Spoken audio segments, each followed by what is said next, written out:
What's up everybody? In this video I'm going to be building a computer that is not a gaming rig, it's not like a video editing rig either, but it can be used for that too. This is designed for Blender, so for 3D modeling and that sort of stuff, and the budget for this was around 1600. So I'm going to go through the parts really quick and then we'll get straight into it. So starting with the CPU, we have a Ryzen 7 3700X, as you can see there. So 3700X, 8 core 16 thread. For the budget, that's like a really good chip, especially in this market with the graphics cards being terrible. For the motherboard, I went for a B550M-A because it has Wi-Fi, and we don't need to do any like major overclocking, I don't think anyway, if I'm even going to be doing overclocking at all. But this board is fine, and it has a PCI Express Gen 4 slot I think, but we're not even going to be using that today. We're just going to be using a PCI Express Gen 3 drive, and that drive is just a Kingston A2000 1TB drive. It should be more than enough for Blender for now. You can always upgrade the storage later. The RAM, you need a fair bit of RAM for Blender. Also After Effects and Cinema 4D are going to be used. So 32 gigs is what we're going with here. 2 sticks of 16, and it's G.Skill Aegis. It's 3200 megahertz and it's sealed 16, which is pretty good. For power supply, it's a 600 watt Cooler Master. Yeah, I just found power supply with an 80 plus or an 80 plus bronze rating. This is enough for what we're doing. For the graphics card, this was difficult to source, but I found one. I picked it up for about 300, which is actually pretty good considering how bad the market is. So this is a Zotac GTX 1660 Super, and while it's not quite as good for Blender as the RTX cards are, it's actually possible to find one of these. So, well, even is it? But it should do for now, and she can always upgrade later if she wants to use the Cycles engine, which is the ray trace engine in Blender. But for now she's not using that engine, she's using Eevee, which is like screen space lighting. So that should be really good for now. And then for the case, I went for the Cooler Master Q300L. Just make it a bit brighter here, sorry. It's got this like mesh panel on the top and on the front as well. I've heard the airflow isn't super in this case, but again, our thermal shouldn't be too high. I've bought an extra case fan, it hasn't arrived yet.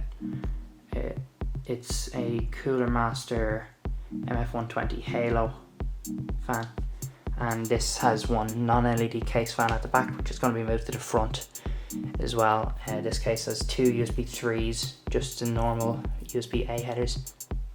Nice clicky power button, headphone, microphone, and a reset button at the bottom here as well. I don't know if you can see that, but yeah. And then I had to source a monitor as well, so went for an LG 27 UL550, and it's a 4K 27-inch monitor.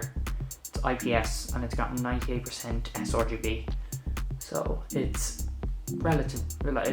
It should be good. So yeah. Anyway, without further ado, let's get straight into it.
So I've done everything in terms of power and in terms of front panel connectors.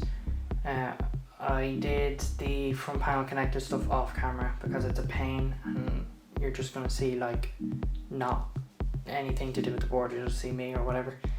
But now it's time to put the graphics card in. Yeah, so graphics card time, which is the Zotac 1660 Super, so yeah.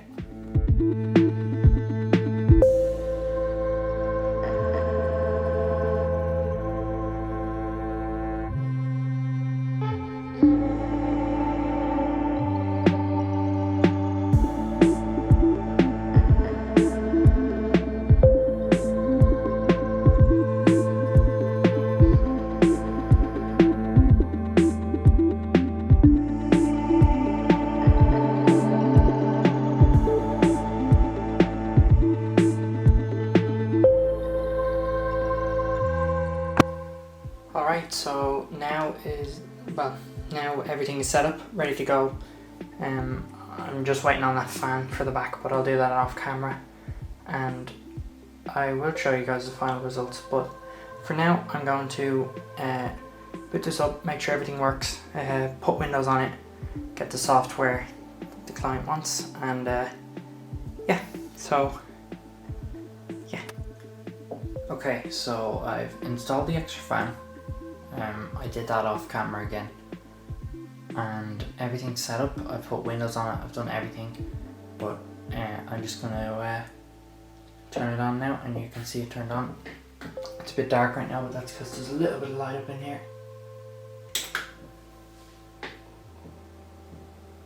So there we go, and then it should boot up.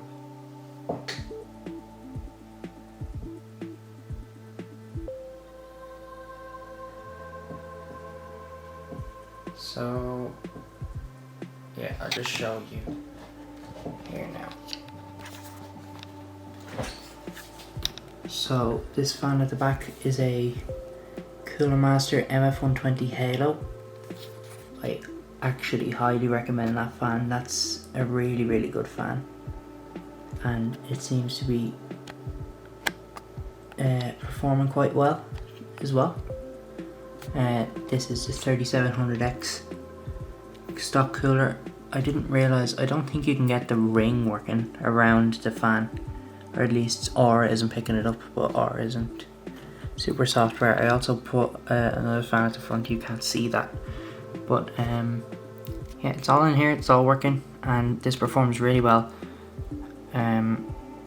Also, I haven't peeled the plastic, but that's because that's going to look really bad. I haven't peeled the plastic because it's for a client, so I'm going to let them do that. But yeah, hope you guys enjoyed the video, and yeah, I will see you in the next one.